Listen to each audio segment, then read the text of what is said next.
Merhabalar, kanalıma hoş geldin. Bugünkü konumuz göçmenlik kararı, göçme kararı. Konuşamadın. Bak yine banal alkış içindesin. Burada neye hazırlık yapıyorum? Vur.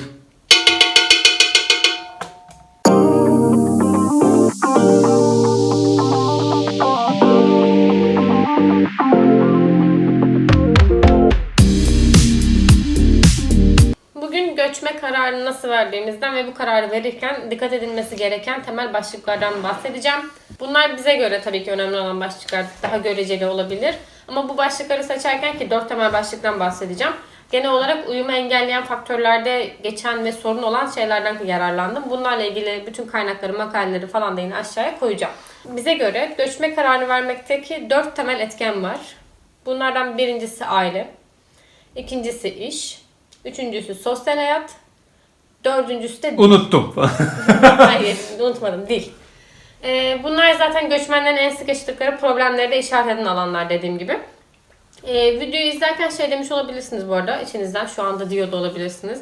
Ben göçebilsem bir dakika durmam, bu karar verirken ne düşüneceğim ya, bunun neyi düşünülüyor ya falan gibi şeyler diyor olabilirsiniz ama O iş öyle değil. yani bu çok şey bir şey. Yani bunu düşünüyorsanız eğer şu an göçmeye yakın değilsinizdir, onu söyleyebilirim.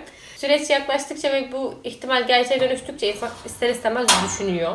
Şimdi o yüzden bu 4 alanı birlikte değerlendireceğiz ve biz bu alanlarda ne durumdaydık, nasıl düşündük ve bu kararı nasıl verdik, bunlardan bahsedeceğim. İlk konumuz aile. Şimdi burada aile. Aile tabii ki yani herkesin ailesi var, herkes ailesini çok seviyor falan filan, bunları geçiyorum. Ama sonuçta herkesin ailesiyle bağlılık düzeyi ya da bağımlılık düzeyi, ki ikisi birbirine sıklıkla karışır ilişkilerde, aynı değil. O yüzden bunu tabii ki kendinize göre değerlendirmeniz gerekiyor. Ailenizin işte ne kadar sık görüştüğünüz, ne kadar aynı şehirde yaşadığınız, ne kadar işte bakıma ihtiyaçları olduğu falan filan, bunlar hep tabii ki faktörler. İşte kardeşiniz var mı, varsa nerede falan filan gibi bir sürü faktöre göre değerlendiriyorsunuz. Yani biz onların yanında olmazsak onlar hayatlarını ne kadar mutlu yaşayabilir, ne kadar yönetebilir, ihtiyaçlarını karşılayacak başka insanlar var mı çevrelerinde falan gibi şeyleri düşünüyorsun ve ona göre bir karar veriyorsun bu aşamada. Ama tabii ki zor bir karar. Ama bizim kararımızı kolaylaştıran şeyler neler diye sorarsanız, birincisi büyük ailemizin dışında zaten bir çekirdek ailemiz olması ve çekirdek ailemizin zaten aslında eşim ve benden oluşuyor olması. Yani aslında büyük aileyi bıraktık ama aslında küçük olarak ailemiz hala bir arada bir şekilde. Ve bu çok önemli bir şey bence. Tek gelmekten her zaman daha kolay.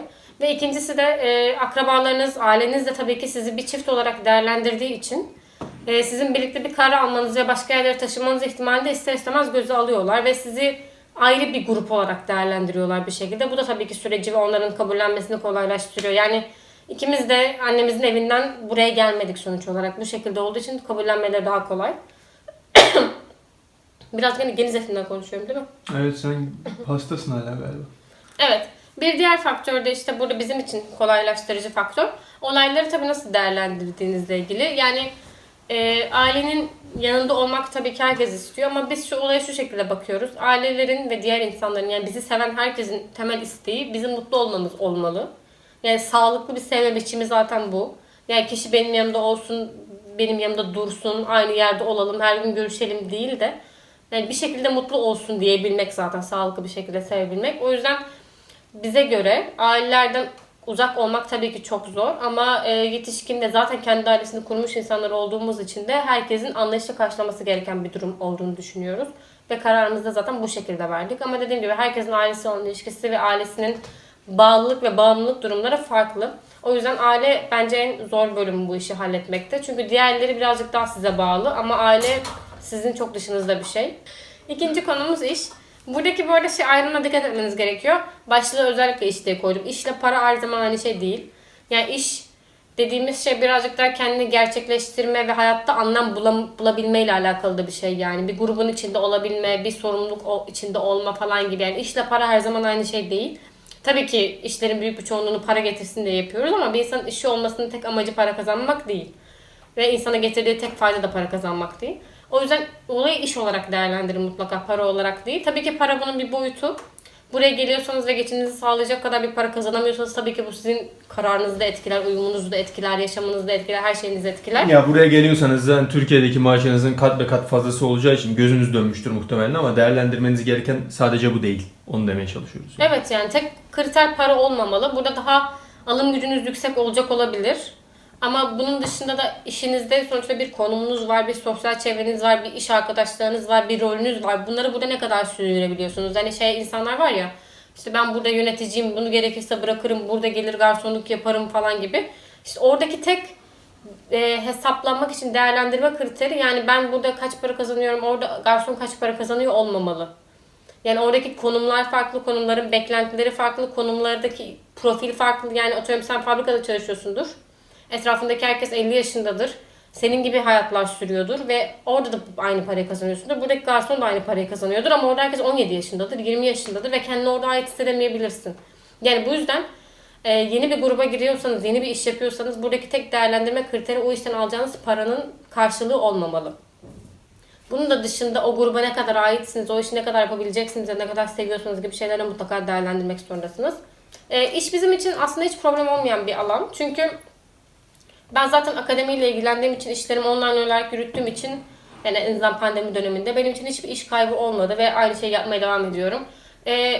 Eşim de zaten yazılımcı olduğu için o da işini aynı şekilde yapıyor. Yani ve bizim bu yüzden yeni bir iş bulmamız, yeni bir rol yaratmamız, kendimize yeni bir alan bulmamız gerekmedi. O yüzden böyle zorluklarımız olmadığı için bu alanı hiç düşünmedik. Ama yurt dışına gelen insanların büyük bir çoğunluğu ya mesleklerini yapmıyor ya da işleri baştan kurmak, baştan bir şeyleri inşa etmek zorunda kalıyor. Ki bu da tabii ki kararı etkileyen bir şey. Ama dediğim gibi bizim için iş hiç önemli bir şey değildi çünkü iş kaybı yaşamadık ikimiz de. Yani sadece para değil, rol kaybından da bahsediyorum. Öyle şeyler yaşamadık. O yüzden bizim kararımızı etkilemedi. Üçüncü madde sosyal hayat. Birincisi şunu anlamak gerekiyor bence. Eğer üniversite, işte dil kursu falan gibi şekillerle gelip yani kendi yaşıtınız ve sizin gibi yalnız olan insanlarla bir yerde yaşamayacaksanız, aynı ortamlara girmeyecekseniz yalnızlık birazcık kaçınılmaz. Çünkü yani şunu şöyle olarak değerlendirin. Sonuçta diğer türlü opsiyonlarda buraya gelip işte çalışıyorsanız, işte bir şekilde yaşamaya çalışıyorsunuz falan. Etrafımızdaki insanların büyük bir çoğunluğu belli yaşlarda olacak ve kendi arkadaşları ve kendi hayatları zaten olacak. Yani nasıl siz Türkiye'deki iş arkadaşlarınızın büyük bir çoğunluğuyla o işten ayrıldıktan sonra görüşmüyorsanız ya da iş yerinde de iş yeri dışında çok az görüşüyorsanız burada da etkin bir sosyal çevre edinmeniz zor olacaktır. O yüzden büyük bir çoğunluğunda zaten bu arada göçmenlerin görebileceğiniz ciddi bir yalnızlık problemi var. Biz peki bu noktada nasıl düşündük? Açıkçası biz zaten çift olarak geldiğimiz için yalnızlık bizim için çok zorlayıcı değildi karar verme aşamasında. Tabii ki bir sürü arkadaşımızı bıraktık ve bu bir sorun. Burada yeni çevreler edinmeye çalışıyoruz ama hani sosyal olduğunu düşünen ve sosyal olarak kendini rahat ifade edebileceğini düşünen ve bu yüzden de bu alanda çok zorlanmayacağını düşünen insanlardık zaten en başında da. Bunun dışında da zaten bir tane arkadaşımız zaten vardı. Birbirimizdik o da. Ve birbirimizin zaten en yakın arkadaşıyız. Ay çok tatlı. Ya ne kadar tatlı bir çift ya. Ne kadar romantikler ya. Öyle bir şey değil de. Yani bence zaten ilişkiler birazcık öyle oluyor bir noktada. Bu yüzden zaten birlikte bir şeyler yapabiliyoruz, birlikte eğlenebiliyoruz falan gibi olduğu için zaten birer tane arkadaşımız var gibiydi. Çok Hacı o iş bence biraz şöyle. Ben sana kendi düşündüm abi. Yani doğruyu anlatayım. Şimdi Anladım. koronadaydık ya. Hı. Zaten pek dışarı çıkmıyorduk. Yani sosyalleşme evde oluyordu. Evde arkadaşlarımız geliyordu ya da biz bir yerlere gidiyorsak nadiren öyle sosyalleşiyorduk ama korona öncesine göre yani pandeminin öncesine göre ki sosyalleşme seviyemizin çok altındaydı. Aynen. Dolayısıyla yurt dışına gelince de o kadarcık sosyalleşmeyle devam ediyoruz aslında. Çok da bir şey değişmedi hayatımızda ama mesela Evet. hiç pandemi olmamış olsaydı, oradaki eski bir sosyalliğimizi bırakıp buraya gelmiş olsaydık muhtemelen hapse tıkılmış gibi hissedebilirdik. Çünkü önceden daha sosyaldik, dışarı çıkıyorduk, bir şeyler yapıyorduk. Bir de şimdi sosyal olmayışımızın altını biraz da pandemiyle doldurup kendimizi psikolojik olarak da herhalde rahatlatıyoruz yani. Hani zaten koşullar şöyle böyle falan deyip yani zaman geçtikçe bunu göreceğiz. Ama yani ikimiz de farklı alanlarda, işte ben burada Instagram'da, o da kendi işinde farklı alanlarda sosyalleşmeye de aslında çalışıyoruz. Yani çok kapalı insanlar olmadığımız için her gün birileriyle tanışıyoruz. YouTube kanalım sayesinde de çalışıyorum ki bu da bir sosyalleşme aracı bir şekilde. Sosyal hayat mevzusu yani özetle çok ciddi bir mevzu bence. Buradaki en temel problemlerden biri ki gelenlerin büyük bir çoğunluğu aslında kalifiye insanlar oldukları için zaten geçim sıkıntısı falan yaşamıyorlar. En temel problemlerden biri yalnızlık ve çok ciddi bir yalnız insan nüfusu var. Bu yüzden yalnızlık konusunu ve nasıl sosyalleşeceğinizi konusunu bence mutlaka düşünmeniz gerekiyor gelmeden önce. Ve nasıl siz Türkiye'de hani ben gideyim de buradaki Erasmus'lara yardım edeyim, onlar ülkede yeni demiyorsanız kimse de size sen geldin mi ben sana arkadaş olayım hiç yalnız kalma demiyor tabii ki de. Yani O nedenle de kendi çevrenizi sıfırdan kurmak zorundasınız ve tabii ki bu belli bir yaştan sonra ve insanların zaten çevreleri varken ve çocukluk arkadaşları varken yapmak zor. Bu nedenle zaten göçmenlerin büyük bir çoğunluğunun arkadaşları da göçmenler. Böyle bir yola gidebilirsiniz. Ne göçmenlerle tanışacak şeyler yapabilirsiniz. Ama her türlü yalnız olmak istemiyorsanız girişken olmak zorundasınız. Ve tabii ki bu bir iş, bu bir sorumluluk. Yani bayılmadığınız insanların etkinliklerine gitmek zorundasınız. Normalde görüşmeyeceğiniz insanlara katlanmak zorundasınız. Bayılmadığınız fikirlere, bayılmadığınız toplantılara gitmek işte çok iyiymiş ya, çok eğlenceli ya, hep bunu beklemiştim ya falan demek zorundasınız. Yani bu iş biraz böyle. O yüzden sosyalleşme çabası bir çaba gerektiriyor ve açıkçası sıkıcı. Evet yani bu sosyal hayatla ilgili söyleyeceklerim bu kadar dediğim gibi ama bunu öyle çok hayatınızın bir detayı gibi düşünmeyin bence. En az para kadar, en az diğer alanlar kadar önemli bir şey. Yalnızlık çok ciddi bir problem yani. O yüzden bunu mutlaka iyi değerlendirin. Ne kadar uyum sağlayabileceğinizi bence. Son olarak da birazcık dilden bahsedeceğim. Bunu buraya koymamdaki temel sebep göçmenlerle ilgili yapılan çalışmalarda dil en temel engel olarak görülmüş. En temel neden uyumu engelleyen en temel neden olarak görülmüş. Buradaki kastımız tabii ki başta İngilizce olmak üzere ya da işte oranın yerel dili her neyse o dili bilmemek. Bu da bence çok önemli bir şey. Bizim için çok bir problem şu açıdan yoktu. İngilizce ile ilgili çok bir sorunumuz yoktu. Buraya gelirken de zaten. Ama Flemenkçe bilmiyorduk. Hala da bilmiyoruz. Bildiğimiz böyle 5 tane falan kelime var. Ve etrafımızda sürekli bilmediğimiz bir dil konuşuluyor. Yani bu aslında hani bizim için komik. Biz eğleniyoruz. Çünkü zaten 2 kişiyiz ve 2 kişi Türkçe konuşuyoruz ya da 2 kişi İngilizce konuşuyoruz. Ve o yüzden hani bir sıkıntı yok. Ama eğer tekseniz etrafınızda sürekli bilmediğiniz, anlamadığınız bir dilin konuşuluyor olması bence bir problem. Ve mutlaka sizi rahatsız edecektir. O yüzden de dil önemli. Bir de dil öğrenmek ya da işte başka şekillerle buraya İngilizce bile bilmeden gelen insanlar oluyor ya da İngilizceyi çok az bilerek. Onlar için zaten durum iyice felaket. Yani İngilizce bilmiyorsun. Etrafında konuşulan ana dili zaten bilmiyorsun. Bu şekilde de zaten uyum göstermek, orada mutlu olmak çok mümkün olmuyor. Bu nedenle bence dil konusunu asla hani ben oraya giderim, hallederim, yaparım falan gibi bir değerlendirmeyin. Geldikten sonra tabii ki dil öğrenebilirsiniz ama dil bilmiyor olmak insanı mutlaka yalnızlığa ve mutsuzluğa sürükleyecek bir şeydir. Etrafınızda konuşulan dili anlamanız çok önemli bir şey. Çok temel bir şey yani. O yüzden hani böyle Türkiye'deki belli kaotik nedenlerden çok bunalıp işte hayatın temel noktası paraymış ya da işte belli şeylermiş gibi değerlendirmeyin. Lütfen bu ikinci nedenleri asla atlamayın değerlendirirken. Dediğim gibi dil bizim için çok büyük bir problem değildi İngilizce açısından. Ki biz de zaten buna güvenip geldik. Ama ben buna rağmen Flemenkçeyi hiç bilmiyor olmamızın eksikliğini açıkçası hissediyorum. Yani markette aldığımız ürünlerin büyük bir çoğunluğunun adını tam olarak anlamıyoruz. İçeriğini tam olarak anlamadan alıyoruz.